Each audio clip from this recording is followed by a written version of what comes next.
Hürmetli vatandaş, bugünkü ilk şiirlerimizi başlayımız. İlk şiiri size gacırız. Washington'da sözleyimiz bugün çislağı. 2025 yıl 9. ayının 1. günü. Haftaki Düşenbe vatandaşı. Bugün sizlerle sözleyeceğimiz hazır haberine bak. Beijing'de 1. ayının 9. ayının 3.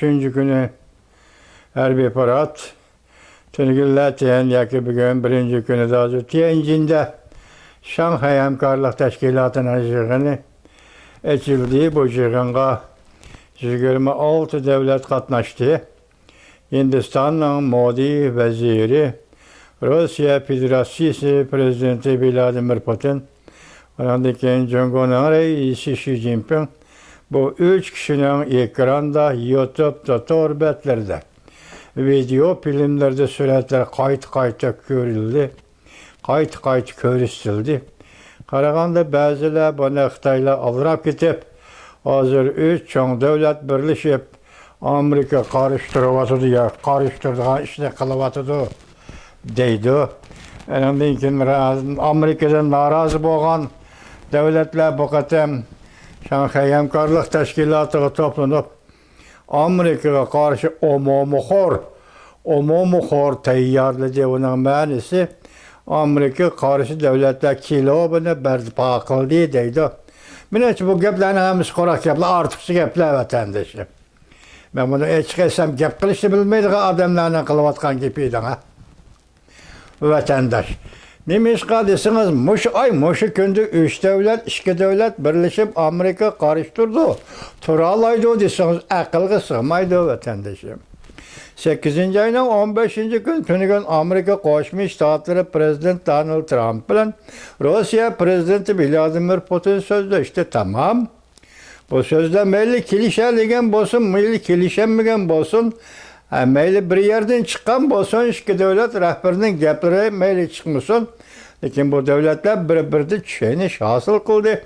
Dünya vaziyati to'g'risida tushuncha hosil qildi va dunyo vaziyatiga ta'sir ko'rsatadigan plan siyosatlarni tayyorlab bo'ldi vatandosh. Bunday ahvol ostida Prezident Vladimir Putin herkes Amerika karıştırdıgan hareketga qatnashmaydi va unda harakat qilmaydi. Şuna YouTube ve video filmde chiqayotgan gaplarning asosi yo'q deb aytaman vatandosh. Modi Hindistan tehi mushu yillar e'tibori da dunyoga chiqib bakıp, siyosiy sahnaga chiqib bakıp, u yerda bu yerda salomlashib, degandek mushu orliq Amerika 2 qatim ziyoratga kelib, degandek bir ko'zi ko'ringan davlatga aylanish oldida turdi yoki aylanmoqchi bo'lyotdi desangiz bo'ldi. Uningdan ortiq kuchi yo'q Hindistonning vatandosh. Mening nazarimda Hindiston davlat statusi to'shamda to'shmam ashning o'zi bir gap etemdi. Cumhurbaşkanı reisi Xi Jinping uchun aytganda hozir uning siyosiy hokimiyati lanishib qoldi. Atog'un gumroh bo'ladigan hokimiyat umrini va siyosiy hayotini butun oxirlashtiradigan Cumhurbaşkanı partiyasining bugungi kunlarida reis Xi Jinpingning 3 davlatni yeniga tortib yakunu deyishib, yoki buni deyishib Amerika taqobil turish yo'q, hargiz mumkin emas. Açıkları çıkırıp için bir qaydaş karakterlik ve kayışış karakterlik bazı işlerini kılışı mümkün.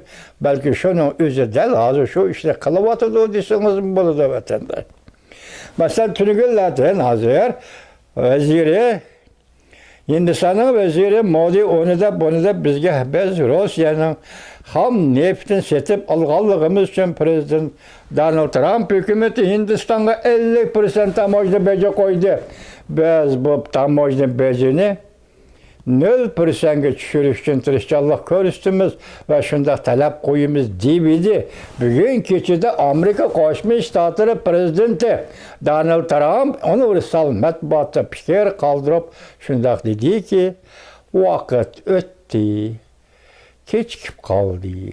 Demek hazır hesapta Amerika Qo'shma Shtatlari Prezidenti Donald Trump'ning Hindistan'a qo'ygan 50%lik tamoyni beji muqamlashdi vatandosh. Şuna dünyada qandaq orunda turasiz, dünyada qandaq gapni qilasiz, dünyada dunyoning vaziyati qandaq muomilada bo'lasiz. İntayin ehtiyot qiling, mayli Hindiston mayli kim. Chunki bu yerda Amerika Qo'shma Shtatlardan iborat bir davlat, uning qilayotgani to'g'ri, uning deyayotgani to'g'ri, ishlayotgani to'g'ri, hech qanday xato yo'q. Qildan qiyiqli kessangiz, buni yengilib qolasiz. Başqa har qanday davlat yengilib qolasiz vatandaş. Hozir endi Shanxay hamkorlik tashkiloti. Men bu Shanxay hamkorlik tashkilotining hozirgi vaqtda mushu kunda balki men shunday umid qilaman, eng oxirgi Shanxay hamkorlik tashkilotining yig'ini bo'lib qolsin bu qatimki yig'in deyman vatandaş. Shundaqla eng oxirgi Xi Jinpingning bu yig'inga qatnashganligi, eng oxirgi Xi Jinping, eng oxirgi vaqt, eng oxirgi natijalangan, hozirgi natijalarni aytganda ham Xi Jinping uchun, ham Shanxay axborot uchun balki eng oxirgi bir qatimliq o'zini ko'rsatish deb ataymiz, hurmatli vatandosh. Shundaq bo'lishini umid qilamiz, hukm qilmaymiz. Shundaq bo'lishini g'oyamizni, fikrimizni umid qilamiz vatandosh. Shanxay axboroti bayonot e'lon qildi. Masalan, Shanxay axboroti deb bayonot yoki xitobnoma e'lon qildi. Bu xitobnomaning burungi xitobnomalardan farqi bor. Farqi ajoyib edi. Kishilar diqqat qilmadi. Men bugun ikki qatim qarab chiqdim. Agar xatolashmasam, juma shart, oldingi shart xatolashmasam, bu qatimki xitobnomada 3 xil kuchlarga qarshi turamiz. Terroristlarga qarshi turamiz. Bölgünçilərə qarşı turumuz deydiğən söz, ibara yox vatandaş. Heyran qalamsız qandaq, mən heyran qaldım, heyran qalama vatandaş, yox. Aşı söz, ibaralar yox. Bu, birincisi vəziyyətinin ikinci bir xil şəkildə, Uyğurğun münasibətlik vəziyyətinin ikinci bir xil şəkildə pişib kilovatqanlığı. İkinci mənədən aytqan Xi Jinping'nin orni lengşib qalğanlığının nəticəsi bulub hesablanır vatandaş.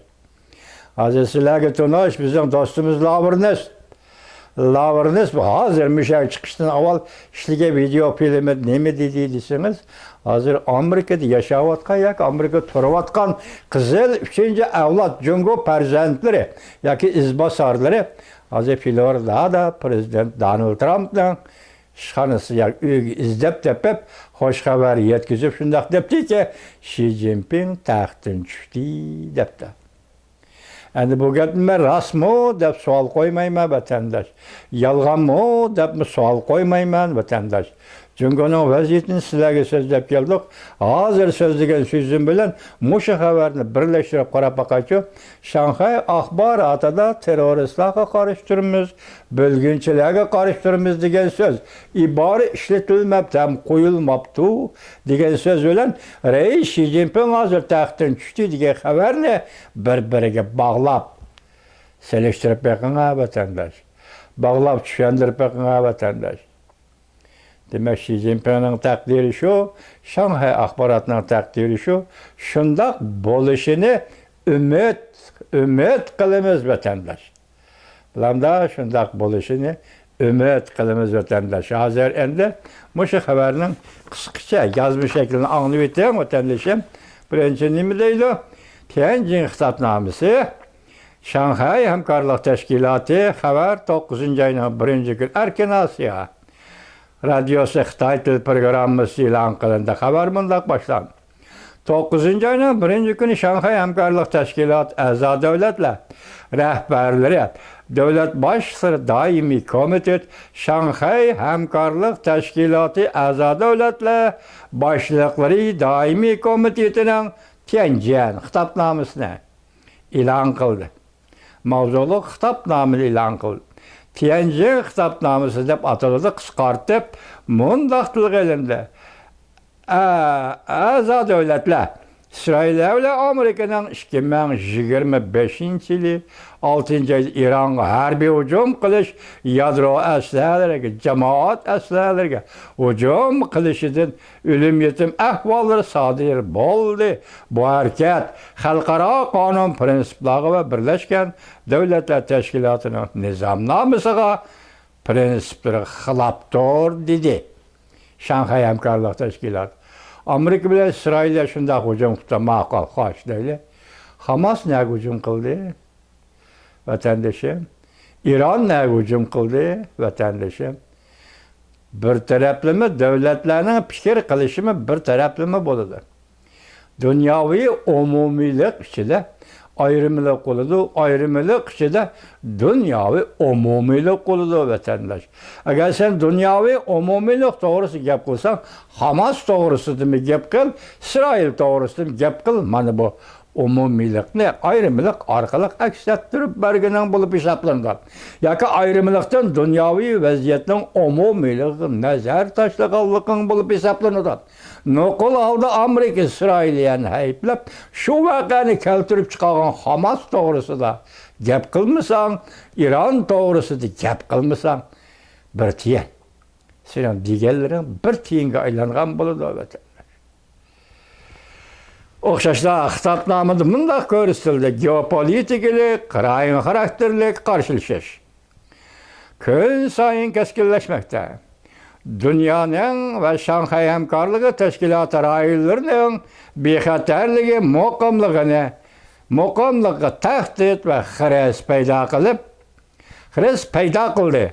Tianjin xitobnomasi bunday ko'rsatdi. A'zo davlatlar bunday ta'kidlaydi: Shanxay hamkorlik tashkiloti ramkasi ichidagi hamkorlik Yevroosiyo qurolig'ida barobar va parchalashqa bo'lmaydigan bexatarlik qurilmasiga asos soladi. Biz Yevroosiyo qurilmasining parchalanishini umid qilamiz. Yevroosiyo qurilmasida Rossiyaning va Jungoning chekinishini umid qilamiz va chekinudi deb umid qilamiz va shunday qo'g'lishimiz vatandosh. Chunki Yevroosiyo markazi mustamlika bo'lib turayotgan bir mustamlika davlat Uyg'uriston bor. Shunga Rossiya ham Uyg'uristondan chiqib ketishi kerak. Jungo ham Uyg'uristondan chiqib ketishi kerak. Shu vaqtda Yevroosiyo sening deganingdek voltajga ega bo'lgan bo'ladi. Barobar va tanglik ishqa oshgan bo'ladi, hamkorlik ishqa oshgan bo'ladi Yevropa Osiyo o'rtasida. Agar Rossiya bilan Jungo Yevroosiyoning markazi Uyg'uristonni mustamlika qilishdan voz kechmaydigan bo'lsa, bu deganlarning hammasi seni uxlamay ko'rgan tushing bo'lib qoladi. Endilikda yana bir xabarindayli, Prezident Vladimir Putin Shinxuashening ziyoratini qabul qilgan gaplari Jungo Kompartiyasiga satchilik paydo qildi vatandosh. Nemishqa Yapon qarshi urushning g'alabasini qo'lga keltirgan davlat qaysi? Jungoda Junhua Mingo. Yaponiyaning taslim bo'lishini qabul qilgan partiya va hukumat qaysi? Jungo Junhua Mingo. Yapon qarshi urushga qatnashgan hukumat qaysi? Jungo Junhua Mingo. Gongchandangning bu yerda urush qatnashganligidan hech qanday xabar yo'q vatandosh. Bugun esa Cho'ng qurilishi Jungoda 80 yilligini xotirlab harbiy parad, okean va okean urushi g'alabasi, Yapon qarshi urushining g'alabasini tabriklashdan o'zi tagi-tagini aytganda bu yerda partiya mansubati yoki Gomindang yoki Gongchandang kompartiya emas. Agar sen buni xotirlasang, Jungo xalqi nomida xotirlab, ikki partiya mushunda ishlarni qilgandi deb tilga olasan, xotirlaysan, buni qimmati bor.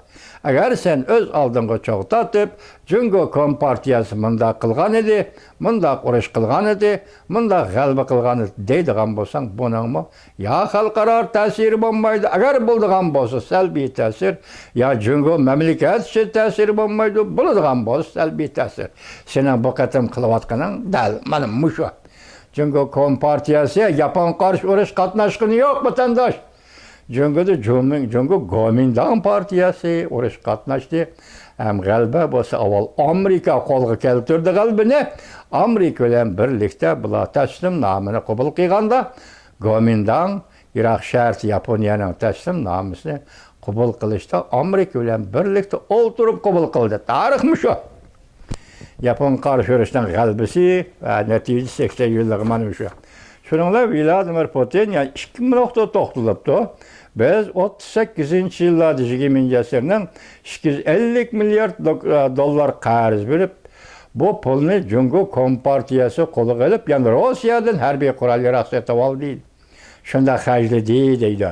Bu qurol-yarog'ni biz Xinjiang orqali Jungoning oldingi saf Yapon qarshi urush qilayotgan Gomindang armiyasiga oldingi safga yetkazdik, qo'liga tekkizdik, debdi Prezident Vladimir Putin Xinhuaga suhbat bayon qilganda. Ya'ni ikkinchi nuqtada masalan 1937-yildan 1941-yilgacha bo'lgan aralıqda bu qurollarning hammasini biz sotib berdik Rossiya. Jungo buni Xinjiang orqali to'shib ketdi. Hatto biz O'rta Osiyodan tosh yo'l yasab Xinjiang orqali savdo tijorat qilishga Jungoga yo'l ochib debdi Prezident Vladimir Putin. Bikim mush davrlarga xos bo'lgan ikki narsani demabdi. Rossiya shartnomasi qanday imzolandi bu to'g'rida ishlami demabdi. Shundaqla harbiy qurol-yarog'ni o'tkazib berdik, Jungoga berdik deganda bu qurol-yarog' Xinjiang orqali o'tdi debdi. Endi Xinjiangda bostirish, masalan, dal shu vaqt 38-37-yili Stalin ishki tozalash elib berayotgan. Tashqi jihatni aytganda Uyg'uristonga jasos evatib yoki Uyg'uristonning jasoslarini Moskvaga olib borib, Shinsesay bilan bildirilmish yillarda Uyg'urlarni qirg'in qilishni o'rinlashtirgan vaqtlar edi. Bumi sizning yaxshi ishingizga Prezident Vladimir Putin buni yaxshilar qatorida so'zlab Uyg'urlarni bostirdik, Uyg'ur millatchilarini bostirdik, Uyg'ur inqilobini qo'zg'alonga bostirdik. Bu yaxshi ish degan bo'lsangiz, nayti kelishgan suhbat, ya'ni Xinhuaga kelishgan suhbatni bayon qilgan bo'ladingiz Vladimir Putin. Endi buni demabsiz, afsus. Bugun kelishimizdan siz tutib olgan ikki narsa Shanxay axborotida yaxtabnomizda terroristlar qarıştıraylı, bölgünçilik qarıştıraylı degan söz yo'q vatandaş. Mana bu muhim nuqta. Mana bu muhim nuqta. Karcha tomonlama montaj shaklida Prezident Vladimir Putin, Hindistonning vaziri Modi, Jungoning raisi Xi Jinping qayta ko'ringan bo'lsa-mu, hech qanday ta'sir yo'q. Men o'ylayman Amerika xalqiga va Amerika bu davlatga tahdid paydo qilolmaydi bu davlatlar. Uning xarakteri va sifatini tahlil qilib o'tib vatandoshlar mumkin emas. Tashviqotchilar tashviq qilib qo'ydi, mumkin emas. Amerika qarshi turish mumkin emas. Biroq hozir ikki ish rost bo'ldi. Biri xitobnomada terroristlarga bölgünçilarga qarshi turamiz degan gap yo'q bo'ldi. Ikkinchisi Hindiston qo'yilgan 50%lik tamoyilga muqimlashdi. Mutlaq vaqt o'tib ketdi deb tunugun javob beribdi Amerika Qo'shma Shtatlarining prezidenti Donald Trump.